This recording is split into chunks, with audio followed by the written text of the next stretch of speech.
Questions are being raised on civil liberties and freedom of expression.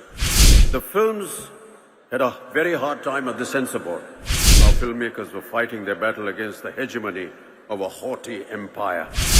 Long before the advent of cinema, people turned to various forms of collective activity for entertainment, mainly centered around religious ceremonies and folk expressions. Be it the temple dances from South India and Manipur that gave birth to some of our major classical dance forms, or the North Indian tradition of the Ram Leela and the Ras Leela that married mythology and theatre in their most accessible formats. The tradition of kirtans and qawwalis were born at a place of worship, like temples and dargahs, to give communities a sense of companionship and solidarity. Compared to these age-old practices, cinema is a relatively newer phenomenon. Armed with the proverbial pen, our filmmakers were fighting their battle against the hegemony of a haughty empire.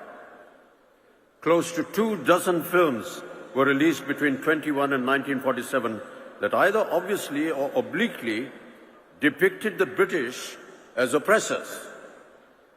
The British Indian censors made every possible attempt to throttle such messages. The films had a very hard time at the censor board. Indian film directors were forced to find ways to talk about the ongoing freedom struggle without mentioning it directly.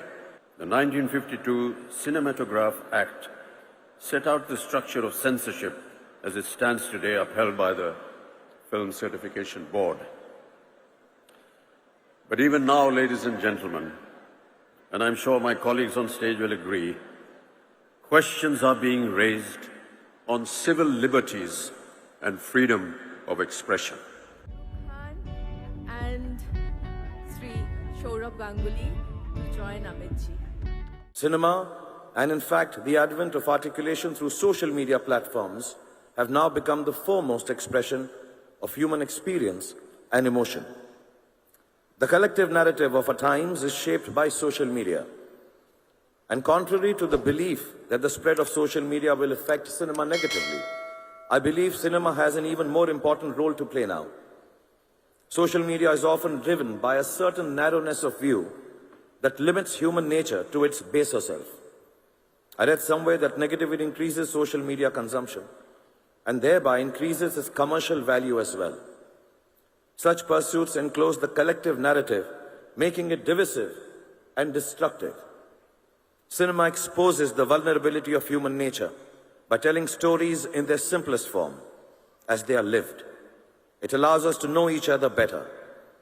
In a way, it is best placed to sustain a collective counter-narrative that speaks to the larger nature of humankind. A narrative that brings to the fore humanity's immense capacity for compassion, unity, and brotherhood. Meeting the world at the world of cinema is the call of the day, not just meeting, but also using the power of cinema as a vehicle for people of different cultures, colors, castes, and religion to better understand each other. Through efforts like KIFF, the endeavor is to build a new platform of understanding and break existing prejudices. So let's come together and build a better world for all our future generations through the medium of cinema. कुछ दिनों से हम लोग यहाँ पर नहीं आए हैं, आप लोगों से मुखातिब नहीं हो पाए हैं, आप लोगों से मिल नहीं पाए हैं, लेकिन अब दुनिया जो है नॉर्मल हो गई है।